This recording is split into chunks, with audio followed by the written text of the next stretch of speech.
Okay, so welcome everyone to our Tuesday adventure of trying to understand what Hashem wants us to do in this world. And basically what we're doing is just reading the Torah, which is Hashem's will for us in this world, and using the Torah Shabbat Peh to define all the parameters and details in those 613 mitzvahs that he has told us to perform. So here's a mitzvah, the pasuk in Shemot 16:29. It says, "Ra'u ki Hashem asam lachem hashabbos." Hashem gave you the Shabbat. Al kain hu nosam lachem biyom hashishi lechem yomayim. Therefore, on the sixth day, He's given you twice the portion of your bread. Okay. Shavu ish tachtav. Everyone should sit in his place. And Al Yasei Ish Mimkomo B'Yom Shvi'i. Don't go out of your place on the sixth day. That's what it says.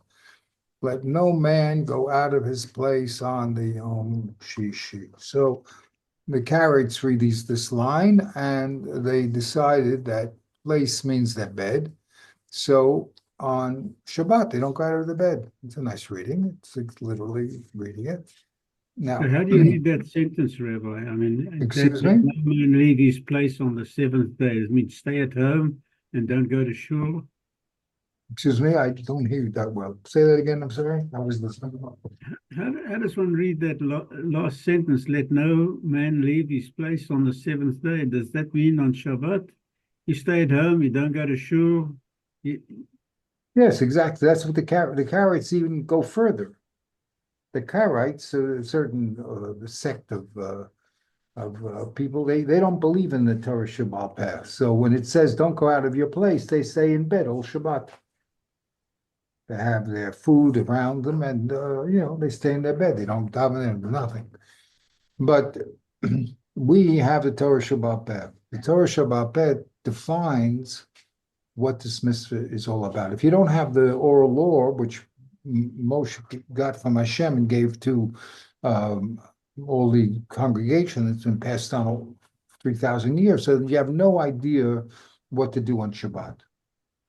The pasuk says, "Don't go out of your place." Well, what does that mean? Your bed, your room, your house, your city. What does that all that mean? So, Baruch Hashem, we have the Torah Shabbat Peh, the Gemara, and the Mishnah defines what places. Okay?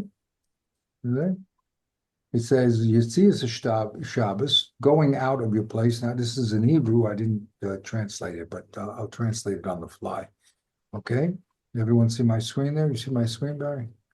Okay. Yes. And here's the word Yetziyah. Yetziyah in Hebrew means to go out. And Tosfos explains it's quoting the pasuk we just read. And it's telling what are the Yitziyot of Shabbos? What does that mean? So they give us a formula. The formula is Shtayim shel arba b'fnim, v'shtayim shel arba b'chutz. The formula is 2 which are 4 inside and 2 which are 4 outside. Okay, I'm going to grade this out because this is not in the Mishnah. You don't mind every time I have to correct something, so we'll correct this. Okay, just let me let's grade this out. Okay. Oh, here's Julian. Who is coming in?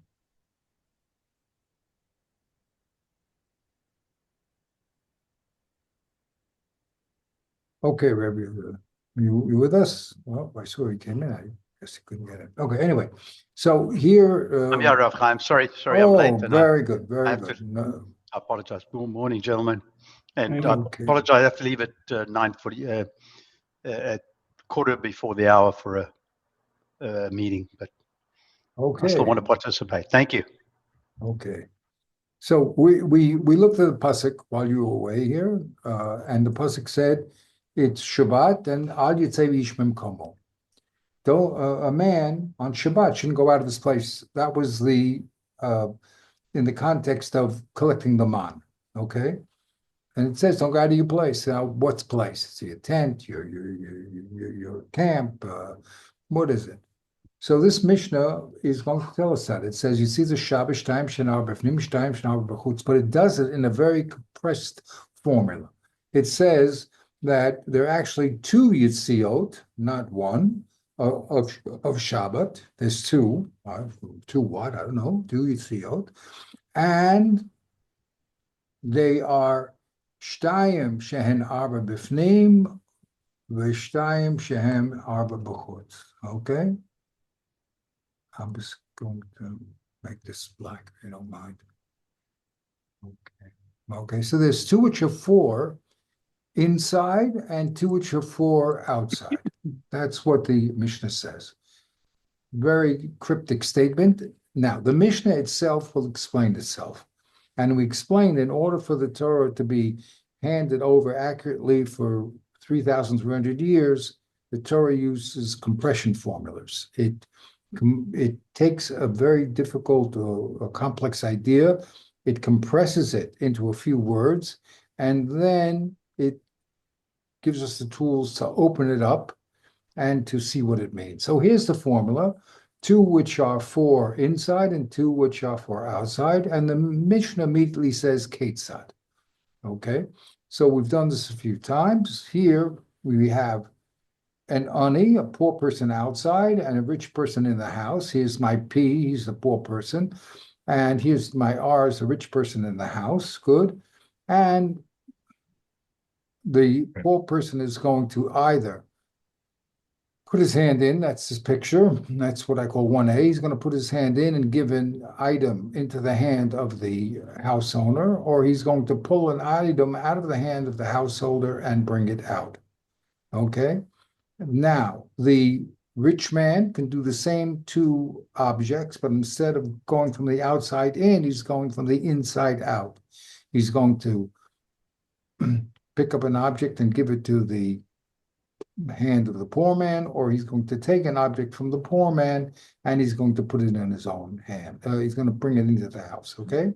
So we have those two. And we explained, there's two here that explained, but there's now another two here, okay? So the Mishnah is going to explain these two on top. I wrote 1A and 1B is the poor person, okay? Here's the poor person. And here is where the poor person does an action. He does one half of the job of bringing it into the house, okay? So the poor person here is sticking his hand in the house with an object, but he doesn't put it down. The rich man takes it from his hand and puts it down.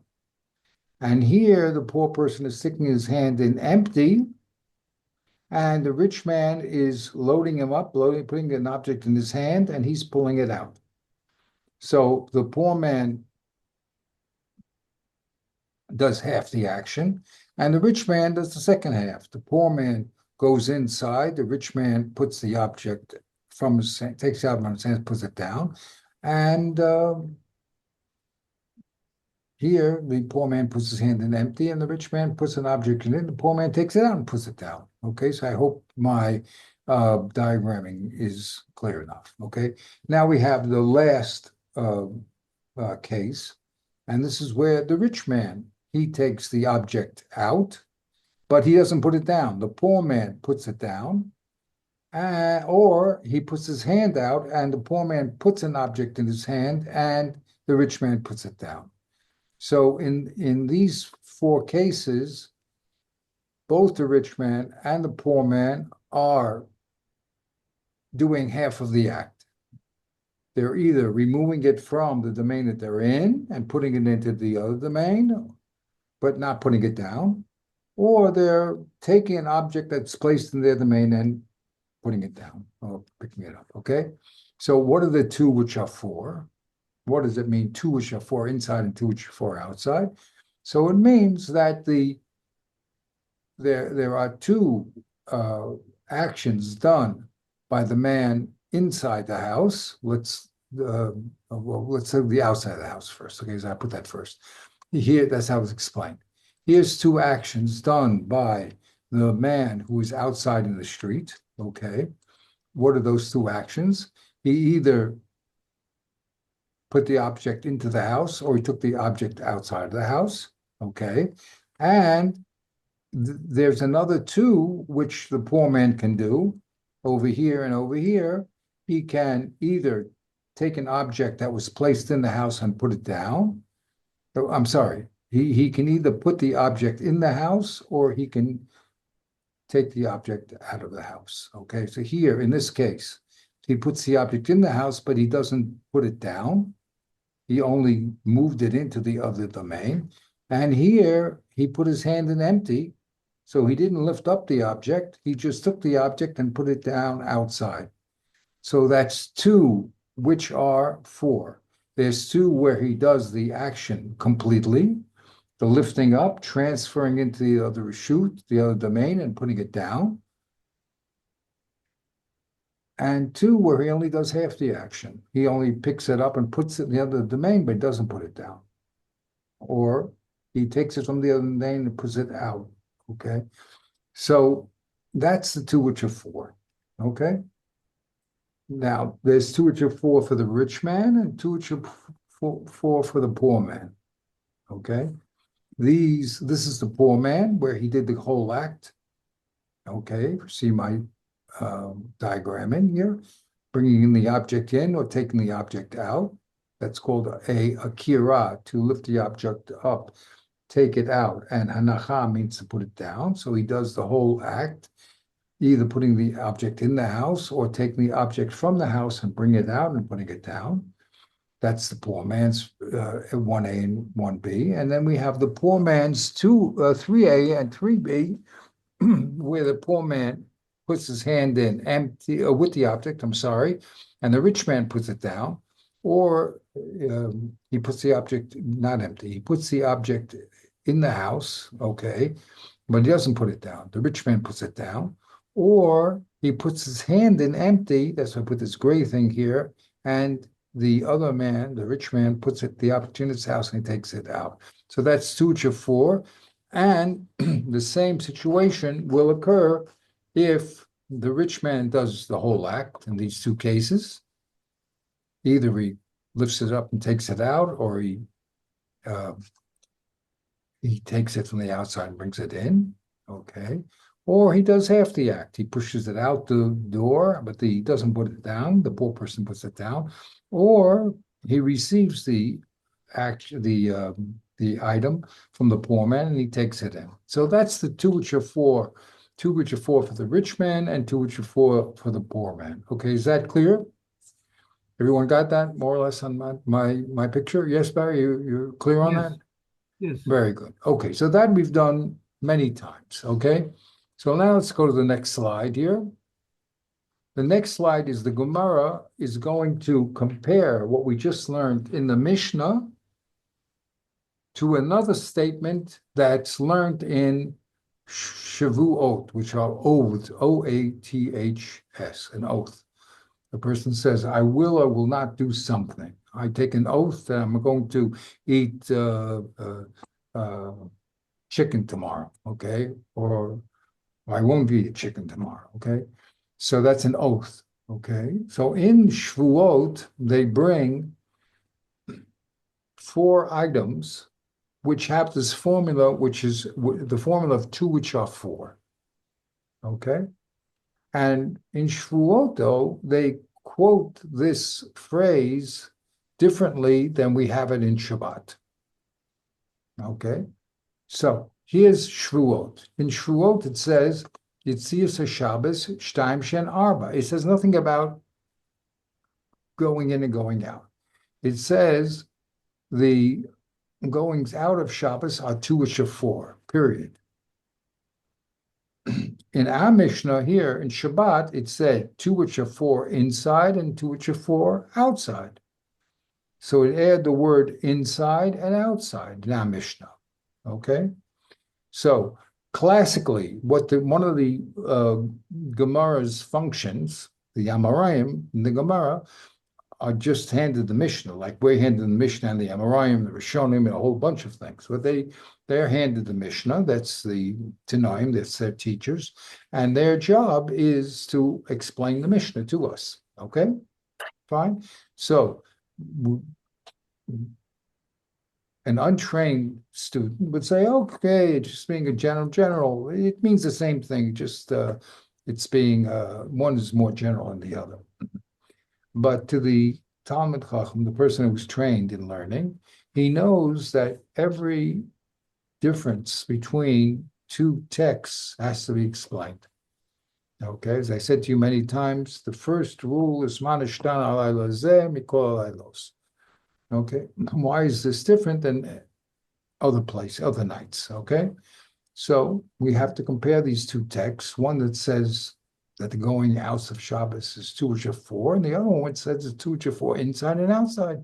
A very simple job, but you need to be a big Talmud Chacham to do that. Okay, but that's the what's the Gemara's work. I will now just tell you how the Gemara is going to solve the extra words inside and outside, and the difference between the text here in Shavuot and the text in Shabbat. Okay, so the way the Gemara is going to conclude, that's after we do a few slides, is that in Shavuot, what does it mean? The goings out of Shabbos are 2 It means that there's 2 avot and 2 toledot. Let's see if we can get that better on the screen, and so you'll be able to see it better. Oops.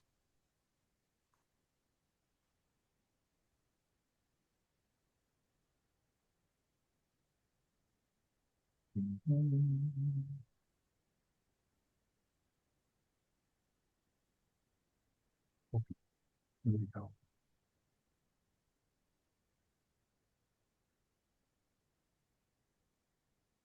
The Gemara, after a few slides here, after a few backs and forths we'll go into, Bezrat Hashem, is going to say what it means in Shavuot that the goings out of Shabbos at 2 is that we're talking about the Avot and the Toledot, the case that's written in the Torah and the cases that are derived from the Torah.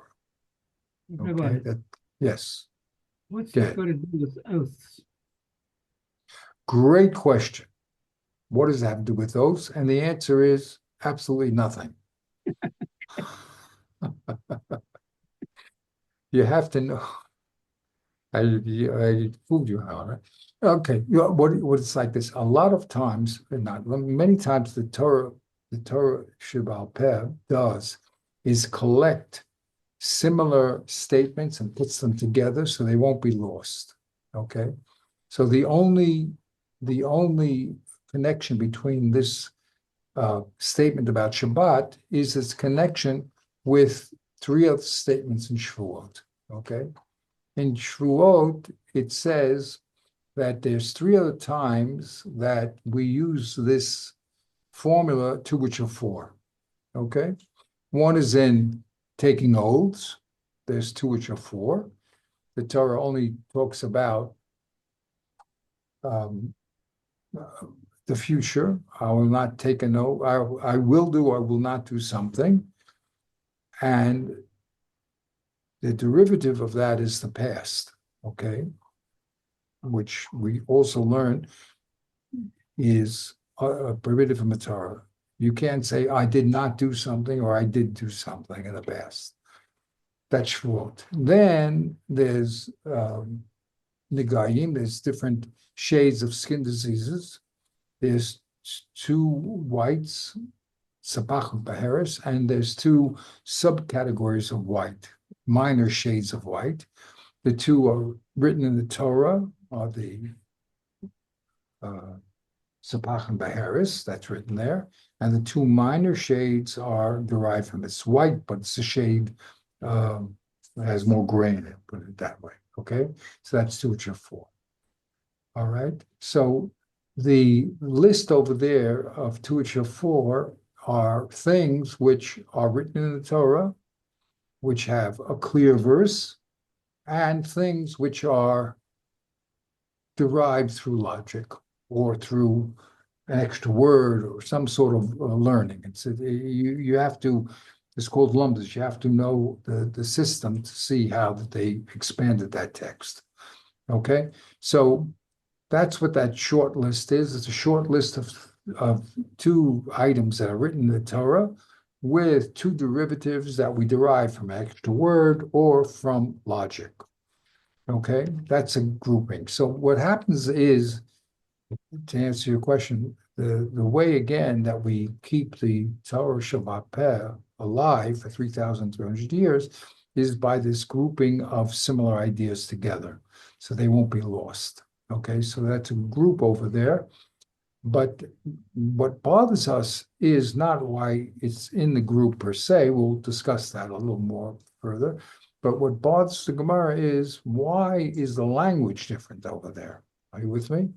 In Shavuot, when they give these four items that have Torah verses and Torah derivatives, there it says it's either Shabbos time Shel Arba. They're just two to four. But in our Mishnah in Shabbat, it says they're inside, two to four inside and outside.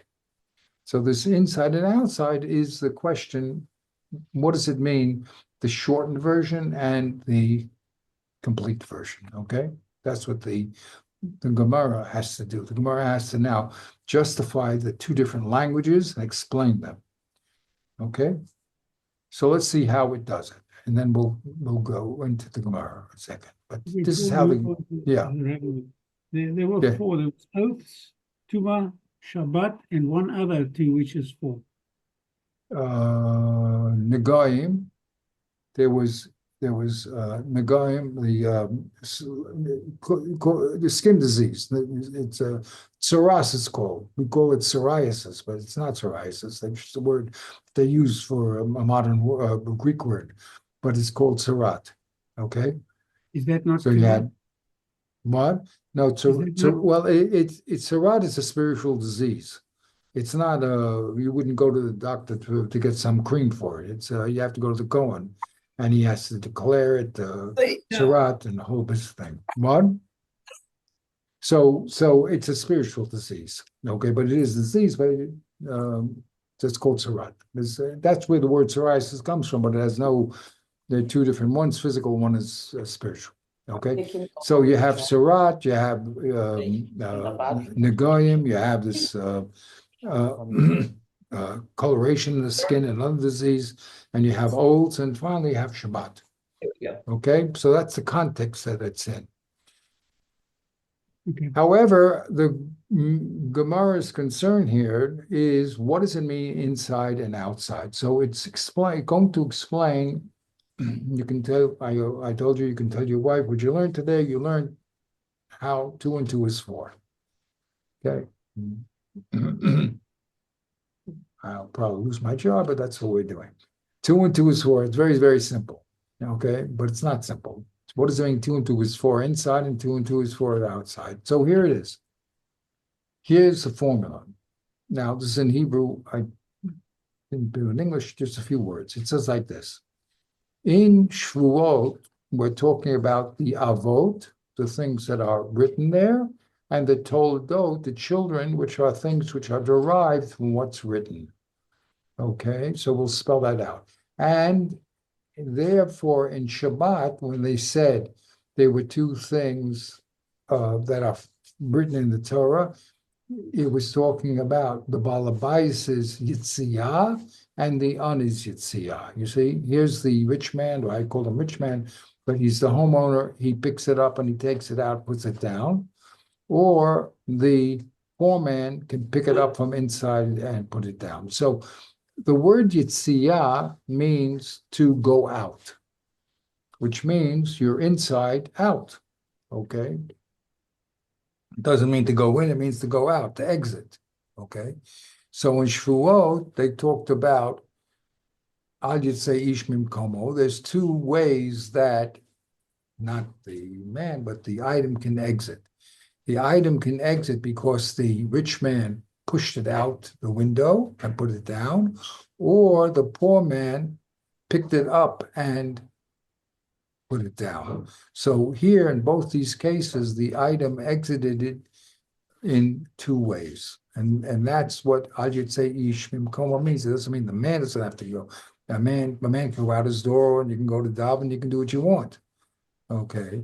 But it means that objects cannot be taken from the private area, which is your home, out into the street, okay, the public area.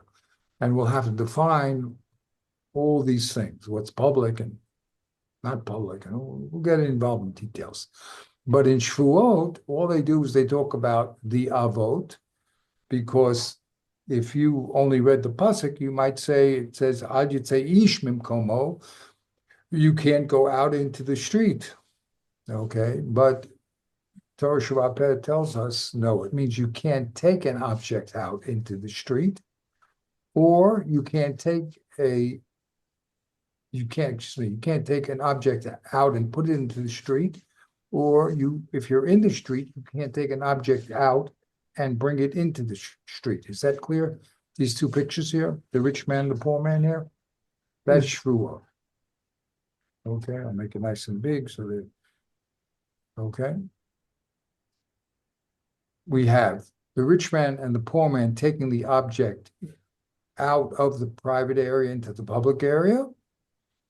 Okay, here's the rich man taking the object out. Here is the poor man who is pulling the object out. That's called what's written in the Torah. Let's see, it's the derivative of that, which is called a toladah, a derivative, is taking the object from the public area to the private area. Okay, that's not a yitziyah, that's called knisah in Hebrew. That's called the entering into a different reshut. It's not called going out. Going out is taking it from a private area to a public area. That's what the people did when they were going to take their baskets out for the man or to give truma. Okay, they were taking things out of their homes and going into the Levitical camp. But the Gemara now derives through logic, which is called a binyan ab, that also taking things in from the private area from the public area to the private area is also forbidden. So here is the rich man. He's taking something from the public area and he's bringing into the house. And here the poor man is taking something from the public area and putting it into the house, okay? So those are called avot v'toldot, things that are in the Torah, that's yitziot,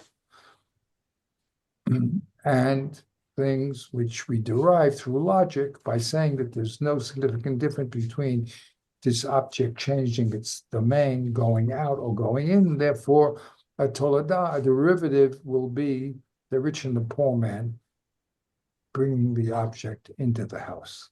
Okay, the rich man taking it from outside, bringing it in, and the poor man taking it from the outside and putting it in. Okay, so that is the subject of Shvuot.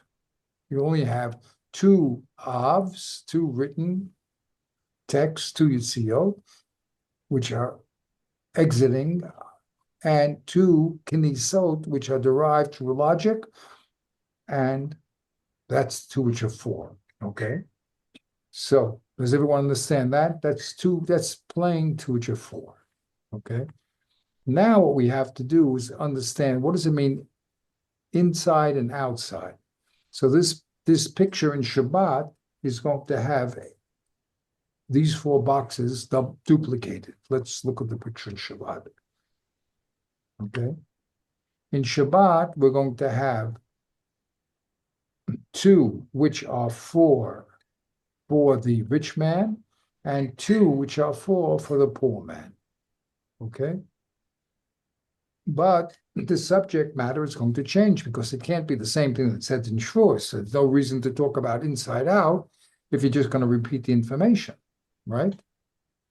So what does it mean in Shabbat? There's two which are for the rich person and two which are for the poor person. Okay? So here, the Gemara is going to explain that we're talking about two transferring of items which are from the Torah, which the Torah says you can do on Shabbat. What does that mean? Let's take the rich man, okay? The rich man. We just learned in Shavuot, right? The rich man can't take anything out of his house, correct? There's a Yitziyah, that's one Yitziyah. But he also can't, that's the Av, and he also can't bring anything into his house. So we learned that already in Shavuot. So what are we going to add now? We're going to say that this rich man has two from the Torah. These are both Torah, even though one is written and one is derived. They're both Torah verses. But the Torah now will say, if you do only half the act, you are patur. Meaning, here's the rich man only putting his hands out the window, but not placing it down on the floor. Here's the rich man receiving the object. He did not do the akira. He did not pick it up. He's just going to put it down, move it into his house and put it down. Okay?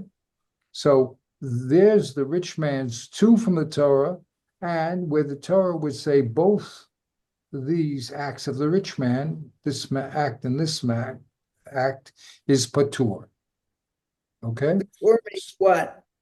Excuse me? Patur means exempt. Oh, exempt, okay. Exempt. So there's two which the Torah obligates. When we say obligates, if he does it by accident, he has to bring a korban chatat. If he does it purposely with witnesses, he'll get stoned. And if he just does it purposely without witnesses, he gets cut off from the Jewish people. But okay. There, in our Gemara, the two which are four are two from the Torah, and two that the Torah says you could do, but the rabbis are going to say, we're going to step in here and make you not do what the Torah says you can do. Okay? So the Torah says you're not allowed to do a complete act of removing of an object. That means you're lifting it up in one domain, moving it out of the domain, and placing it down. If you do those three parts, then the Torah says you've broken Shabbat. But if you only do half, you only do picking it up and placing it out the window, just holding it in your hand, or placing your empty hand out and receiving it from the poor person, putting it in the house, there the Torah says there's no obligation that you actually can do that 100%. There would be no prohibition for that. Okay? So there's two which the Torah prohibits and two which the Torah permits. These are the two for the rich man, when he does the going out or coming in. And the Torah permits it if he just does the coming in and putting down, or the going out and not putting down. If he does half the act, the Torah permits it. Okay? So this yellow and green, the Torah would permit. Okay? Because it's half the act. That's the rich man. The poor man also has two from the Torah. He can bring an object into the house and put it down. That would be prohibited from the Torah. Or he can take an object from in the house and place it down outside. That would be two acts that are prohibited from the Torah, one written clearly and one derived through logic. What are these two acts where the poor man doesn't do the whole act? Here he just takes it out, puts it down. Here he takes it in, but he doesn't put it down. So he does half the act. From the Torah, that's not called breaking Shabbat at all. But from the rabbis, they said, look, we can't let people do this because if we let them do half an act, they'll end up doing the whole act. So we're going to say that that's forbidden. Okay? So there is how the Gemara solves this contradiction between the two texts. This two which are four means two from the Torah and two that are derived from the Torah. Excuse me, that means that it's not written, but through logic we can derive these two. And what it means inside and outside means that there's two from the Torah and two which are permitted from the Torah and prohibited by the rabbis for the rich man, and two from the Torah and two which are permitted from the Torah but prohibited by the rabbis. That's a mouthful, isn't it? Rav Chaim? Yes. I have a quick question. I think you may have answered it before. Yitzhak, going from a private domain to a public domain, carrying something. Yes. Why would it be the same as carrying from a public domain to a private domain? Why would there be an equivalency? You said it's a binyan av and it would be almost the same, but sometimes logically, you go out into the field and you collect fruit or collect mine and bring it in. Taking something out, let's say you're taking a gift or a needle in your suit, it doesn't seem like that's an act that would be that you could actually derive. There is a big, in my opinion, there's a big difference between bringing things in, that's almost commerce, buying it in a public marketplace or an orchard and then bring it into your house, versus taking one or two things out of your house and moving it. Okay, now this is a very deep discussion here. Why? Because one of the things that we do to learn the Torah is learn from a classical case to a derivative case. Okay. Yeah. Now, whenever we move from a case that's written to a case that's derived through logic, we have to presume similarity. And since by definition those two things are different, so how could we say they have the same law? There's always a difference, correct? Right. Okay. So you have to have a good reason to separate the two cases in logic, if you can say the difference. Okay. Yes. So here we're talking about a very ephemeral, a very airy malacha. Malacha is just to move something from one reshut to another reshut.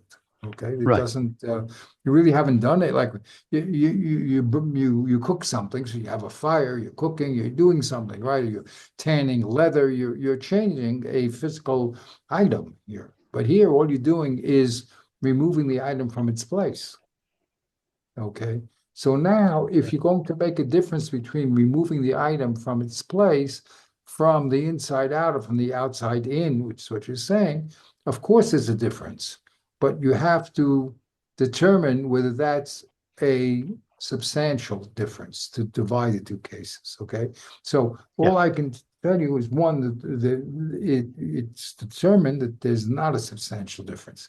Why is it not a substantial difference? Because you remove the item from its place. What's the difference if you did it by pushing it out the window or pulling it into your house or taking it here or taking it from inside the house? Excuse me, if you're taking it from inside the house, outside the house, like in these cases, or bringing into the house. So of course there's a difference. And we're not going to say there's not. Right.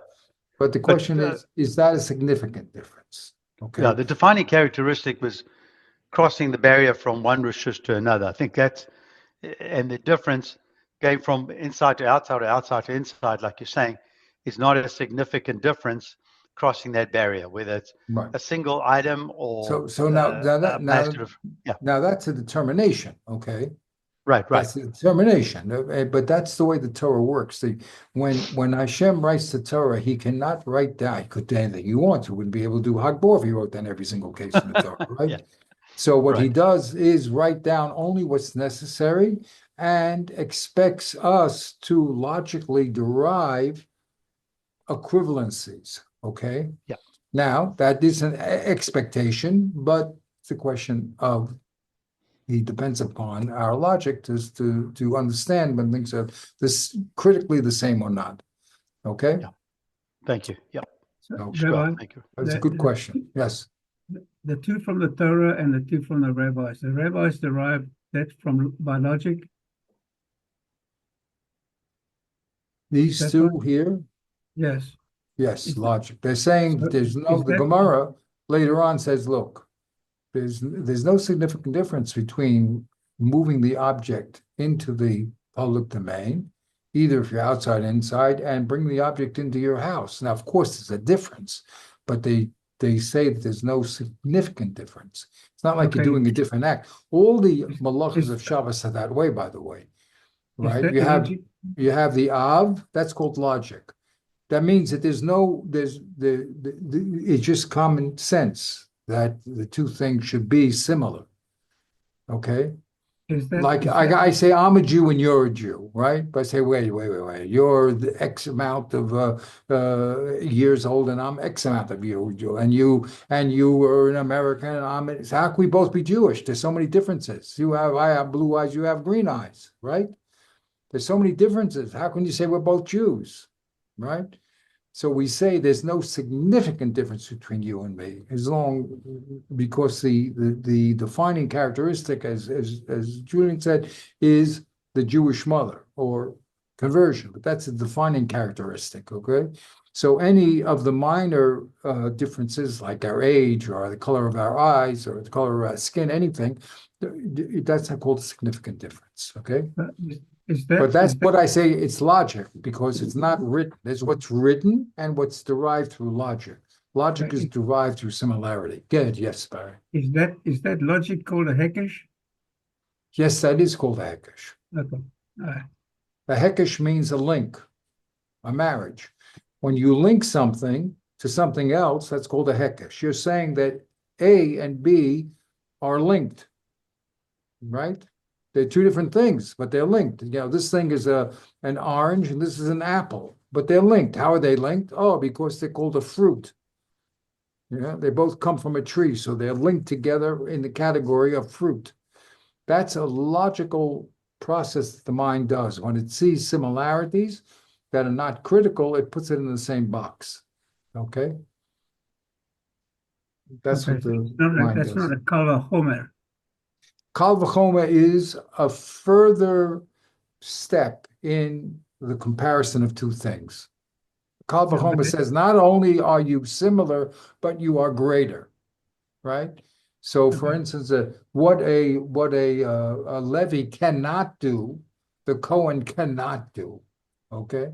Because has so many more strict laws. That's a logical derivation.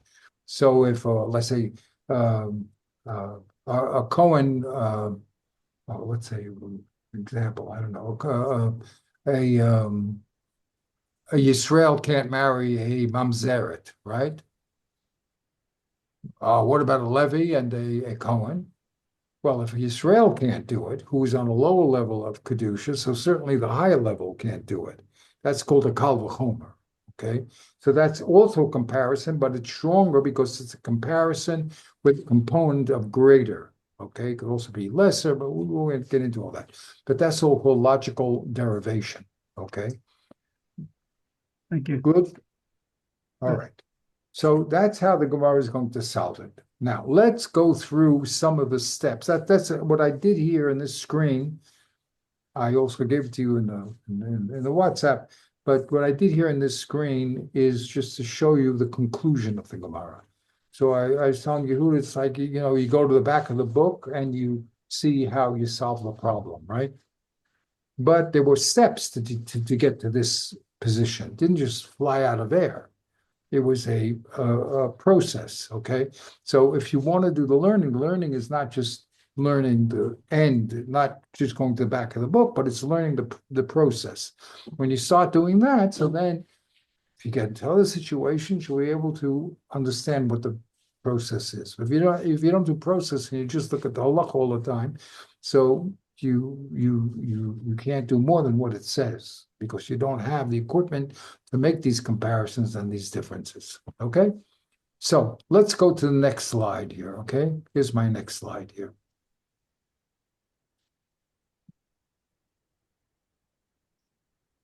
Now, I know some of your Hebrew's not that great. I'll do the Hebrew and we'll see the development of this process. The first thing that the Gemara does is to compare Shvuot, the old Mishnah, with the Mishnah of Shabbat. Okay? That's the first thing that the Gemara does. And just to get the language, here, I'm just going to read the Hebrew. It's actually Aramaic here. Hanan Hasa means we learned over there. This is the Gemara, the opening of our Gemara, okay? Maybe you guys should get shot and seen or something, just if you want a quick translation, okay? But here, I'll do it on the fly. The Gemara says, we learned over there. Now, we are in Shabbat now. We're learning Shabbat. But we have to know that all the Mishnayos are connected. It's not like one day Rebbe learned about Shabbat, and then some other rabbi learned about tzitzis, and it's all the Mishnayos are connected. Okay, so they all have to be integrated one with the other. So over there in Shvuot, it says Shtaim Shen Arba, and here's what you were talking about: Yediyas Hatuma Shtaim Shen Arba, Maris Negoim Shtaim Shen Arba, and Yitzis Shtabah Shtaim Shen Arba. What does that mean? Okay, it means, as you said, there are two oaths which are four. Shvuot, which are an oath. Okay, there's two which are four. What are the two which are four? So if you go over there, Rashi explains, I did or did not do something in the past. That's one type of oath. And I will or will not do something in the future. Okay? So I did or did not eat an egg yesterday. That's a shvuot on the past. And the future is I will not eat an egg tomorrow. Okay? So in shvuot, there's two that are written in the Torah and two that are derived. Again, the Torah makes, I think, I have to look at Rashi how it's derived, but it's a derivative. It's not clearly stated. Yediot Hatuma, that's if you know that you were Tameh and you went into the Beit HaMikdash, that's also, there's two types, okay? One, you yourself, you didn't know you were Tameh and you went into the Beit HaMikdash. And two, you didn't know it was the Beis HaMikdash. Okay, the former was two which are four. Mars Negoyim, two which are four. There's two types of this leprosy, okay? Two very bright whites, Sapach and Beheres, which are written in the Torah, and two derivatives, which again, really, Julian's question again, which are logically derived. It's white, but it's an off-white, okay? So they learn that. You can read Rashi and you can see exactly how they learn it through an extra word. Not pure logic. They have indications in the pasuk of it, but it's not clearly written there.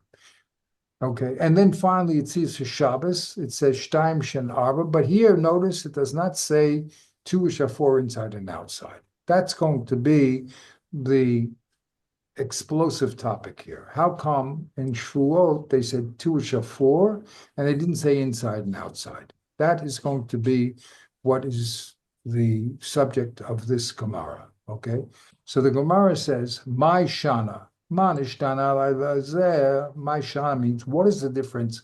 Hacha in Shabbat, where we learned two which are four inside and two which are four outside. These are extra words, inside and outside.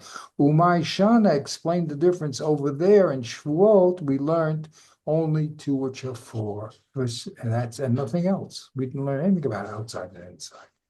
So it's a simple comparison between the two texts. And one text adds something the other text does not say.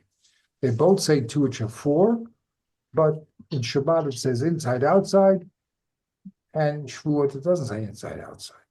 Okay? So that's why is it in red? Because that's a difficulty the Gemara raises. This is in green is the teretz, or the solution, right? The Gemara says, Hacha, here in Shabbat, which is the place where we're learning about the topic in great detail. So they learned the Avos and the Toldos. They learned the things that were written in the Torah and the things that were derived. There in Shavuot, which is not the essential place where we're going to learn Shabbat, that's just part of a list. Avotani, V'toldot Votani.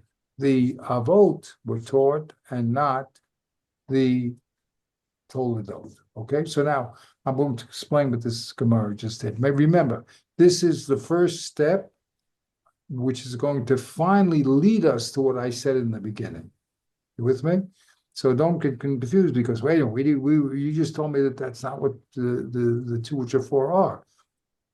The Gemara goes through a process of analysis till it gets that final screen. Okay, this is the beginning of its analysis. So the first shot at making unity between these two texts is to say that in Shabbat we're learning about the Avot and the Toldot, and in Shavuot we're just learning about the Avot, but not the Toledot. That's what Gemara says, okay? So, here's Shabbat, right? And I drew diagrams. If you don't do the diagrams, even if you know what's the Hebrew, it's not going to help you that much. But yeah, diagrams are very helpful. The first shot at answering is that in Shabbat, we have what's called Avot. That means the goings out are the Av. The Tolda is a derivative through logic, okay? So we said these going out are the one going out of the poor person and one going out of the rich person. That's what's here in Shabbat. Two is for inside, which means the person who is, it means two is for coming from the inside to the outside, and two is for coming from the outside to the inside. Ooh, it's just hard to say, but I'll do the best I can. This is the first shot, okay? There's two goings out, one of the poor person who pulls the item out, and one of the rich man who brings the item out, okay? So this is a pull and this is a push.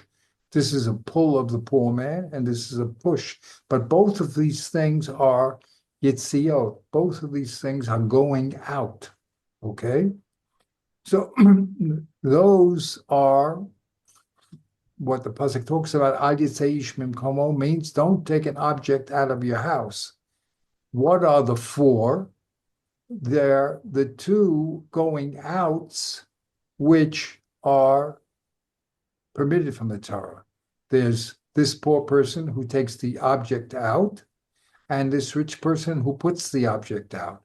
So these two items, since he only does one half of the act, he just removes the object from inside to out if he's standing in the street, or he pushes the object from the inside out if he's standing in the house, but he doesn't pick it up or he doesn't put it down. He only does half the act. Those two items, the Torah says, are permitted. Okay.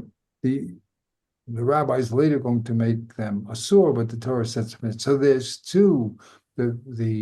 There's two avot here, and then the two toledot will be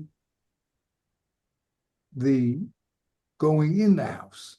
So here's the poor person bringing this in, the poor person pushing it in, and the rich person pulling it in.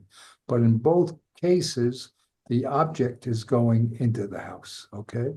Then in these, what does it mean for? There's two other cases that the Torah said that can move from the street into the house, but not be obligated. That's this case where the poor person puts the object in but doesn't put it down, the rich person puts it down, or the rich person gets the object, he doesn't do the lifting it up, but he gets the object and brings it in. So that's the Gemara's position, okay? In Shvuot, however, they only talked about the Avot, which is going out and this going out, okay? So it's very difficult. I did the diagrams, but it has to be studied. But here, the first shot is to say the first step in this argument will be that in Shabbat we have both the Avot and the Toldot. That's two goings out, and I don't care who's taking it out, or the two comings in, and I don't care who's bringing it in, the poor man, the rich man, and the half acts of going out and the half acts of coming in. That's a two which are four. But in Shvuot, we only talked about two which are four, which is the going outs. There's these two and these two. Okay, so in effect, we just spoke about half of the situation here. This in Shabbat are the Avot, and that was the same as Shvuot, but in Shabbat we added the Toledot, which were the Knesot. Okay, so that's the first step in the process of argumentation. The Gemara is going to reject this understanding, and we'll do that the next time we meet. So what I would like you to do, if possible, is to download from the WhatsApp this PowerPoint. Everyone has PowerPoint, right? I think I put it in as a PDF, it doesn't matter. And it has to be studied. I didn't do this by just reading it one time. I had to read this very carefully, and I had to think about it, and I had to draw the diagrams till I understood what was going on. And this is only the first step. From this, remember, this is the way we're going to get to the final answer that I showed you in the beginning. But the first step is to say that the difference is, in both cases, we're talking about the Avot, that's Shvuot, and in Shabbat, but Shabbos is going to be talking about the Toldot. So that's the first way that we're going to justify, or the two different situations of in and out. Talking about in Shavuot, it's only the out we're talking about, and Shabbos we're talking about not only the outs but also the coming in. Okay, the Gemara is in the next step next week. Bez Hashem, we'll see how this is rejected as an answer. Okay, so any questions? I know that it's difficult to put your head around, but it's perfectly logical when you're inside it, when you finally grasp what's going on. Okay, so I'm sure there's a lot of questions, but I think what you have to do really is look at what I did and think about it. Okay, that's that. This is a very the puzzle sort of. It's work. It's not just a simple question. Where did the Torah say this and an answer? Well, the Torah said this here. It's not a simple question and answer. It's a question of two texts have to be justified together by showing what are the what is the similarities between the two texts and what is the difference between the two texts. Okay. Any other questions there? Yes, Rabbi. Very good. Thank you very much, Robert. Okay. We should have a lot of Hatzlacha, B'Shem Baruch to everybody. And next week we'll go to the next slide and we'll see what it's a very difficult beginning. Don't worry, it gets much easier as we go along. But once you understand this type of thinking, you're beginning to enter into the type of analysis that's done by the experts in this realm. Okay. You have to know what they're doing and how they're doing it and why it makes sense logically. Everything has to add up. Two and two has to equal four at the end. The question is, how is the 2 and 2 equal 4? Okay, so we'll stop at this point and we'll pick it up next week, B'Ezras Hashem. Okay, Thank you. okay, okay. Bye-bye, everybody. Goodbye. Bye.